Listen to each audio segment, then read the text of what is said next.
Hello दोस्तों, सभी को मेरा नमस्कार। दोस्तों, एक किसानों के लिए दोस्तों एक अपडेट निकल के आ रहा है। दोस्तों, अब गांव में ज़मीनों का बनेगा आधार कार्ड। तो क्या है? भू आधार। उसका नाम जो आधार कार्ड, जो ज़मीनों का आधार कार्ड बनेगा दोस्तों, उसका नाम रखा है सरकार ने भू आधार। तो दोस्तों, भू आधार कार्ड लॉन्च हो गया है, सबके लिए ज़रूरी है। केंद्र सरकार की दोस्तों ये योजना है। अभी रिसेंटली दोस्तों जो बजट पेश हुआ है उसमें सरकार ने एक जिक्र किया है भू आधार के नाम से। तो मैं उसके बारे में थोड़ा सा विस्तार से आपको बता देता हूँ क्या होने वाला है भू आधार। तो दोस्तों आ जाइए मेरी स्क्रीन पर, लैपटॉप की मैं आपको बताने जा रहा हूँ। दोस्तों, अब आपकी ज़मीन का भी बनेगा भू आधार कार्ड। तो उसका नाम रखा है भू आधार। तो जैसे लोगों का आधार कार्ड होता है, उससे एक नया आधार कार्ड बनेगा जो ज़मीन का आधार कार्ड होगा, उससे उसकी पहचान हो सकेगी ज़मीन की। ठीक है दोस्तों, तो मैं आपको इस आर्टिकल पर लेके आ गया हूँ। अब आपकी ज़मीन का भी बनेगा भू आधार। भू आधार से ज़मीन का मालिकाना हक स्पष्ट हो सकेगा और भूमि से जुड़े विवाद भी खत्म होंगे। इस योजना के तहत ग्रामीण क्षेत्रों में सभी भूमि को 14 अंकों की विशिष्ट संख्या मिलेगी।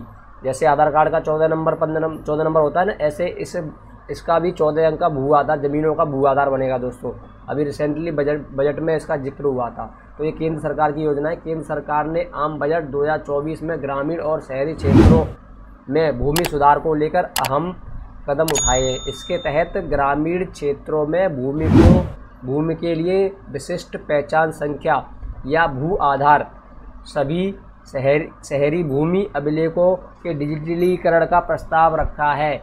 सरकार अगले 3 वर्षों में इन वर्षों के भीतर भूमि सुधारों को पूरा करने के लिए राज्यों को वित्तीय सहायता प्रदान करेगी। भू आधार से ज़मीन का मालिकाना हक स्पष्ट हो सकेगा और इससे विवाद भी खत्म होंगे। कई लोग जो बाहर नौकरी करने चले जाते हैं, कई सालों के बाद आगे देखते हैं तो उनकी ज़मीन पर किसी का घर बना हुआ होता है। तो दोस्तों उसके लिए बहुत दिक्कत है, फिर आगे लड़ाई झगड़े होते हैं। इसके लिए सरकार ने ये कदम उठाया। दोस्तों, मैं इसके बारे में विस्तार से बता देता हूँ। इसमें लिखा हुआ देखिए क्या है भू आधार। इस योजना के अंतर्गत ग्रामीण क्षेत्रों के सभी भूमि को 14 अंकों की विशिष्ट संख्या मिलेगी, जिससे भू आधार ULPIN के नाम से पहचाना जाता है। इसमें भूमि की पहचान संख्या के साथ सर्वे मानचित्र, नक्शा उसका व स्वामित्व, किसानों का रजिस्ट्रेशन किया जाएगा। इससे कृषि ऋण मिलने में आसानी होगी और अन्य कृषि सेवाओं में सुविधा मिलेगी। जैसे अभी उत्तर प्रदेश में स्कीम चल रही थी, उसको वैसे ही है ये, किसान रजिस्ट्री बोल रहे थे लोग उसे। तो ये भू आधार है। ये पहले सिर्फ उत्तर प्रदेश के लिए थी, अब ये पूरी केंद्र सरकार में सब जगह ये बनाई जाएगी दोस्तों। ठीक है, तो इसके कृषि सेवाओं में सुविधा मिलेगी। गौरतलब है ये महत्वाकांक्षी परियोजना भारत के भूमि अभिलेखों को डिजिटल बनाने के एकीकृत भूमि अभिलेख प्रबंधन प्रणाली प्रदान की जाएगी।